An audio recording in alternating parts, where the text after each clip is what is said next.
You're listening to Systemic Error Podcast. The failure was designed. Red State leader brutally fact-checked after glaring mistake. What earth are we on? Based on an article by Benito L. Kelty. Power lies better than it reads. The people in charge, Texas LTF. Dan Patrick was not making a stray comment from the sidelines. He was standing behind Trump, speaking from the posture of state power. While the Texas Board of Education approved a required reading list that included Bible passages. That is the real story. Elected officials with institutional authority are normalizing a religious agenda through state machinery, then pretending the constitutional architecture is optional. This is not confusion. It is governance by assertion. The claim was the move.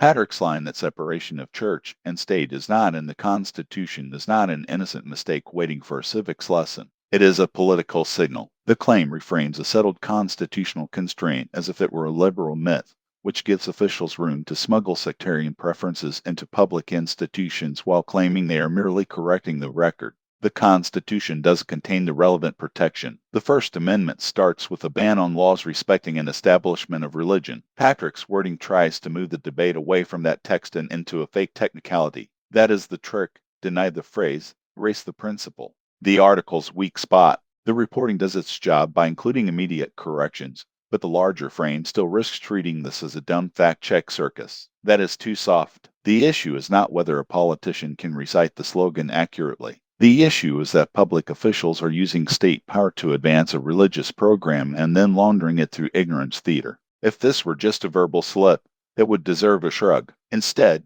it came the same day the Texas Board of Education approved Bible passages for required reading. The statement and the policy fit together.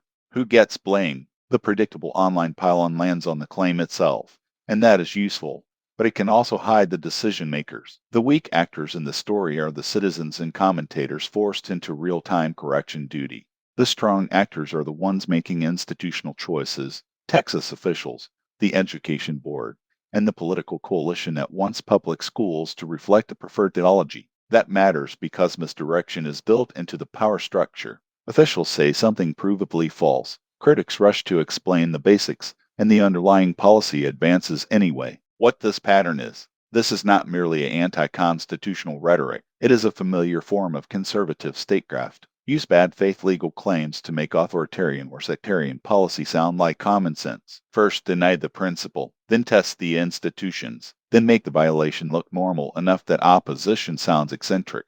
The Bible in School move is not about literacy or heritage. It is about control over public education and the moral framing of state authority. Once that is understood, Patrick's statement reads less like a mistake than like a license. The real separation. The real divide in this story is not between church and state as an abstract slogan. It is between institutions that still have to justify themselves and politicians who believe repetition can overpower the Constitution. Patrick and the Texas Board of Education are not confusing the law. They are trying to move past it.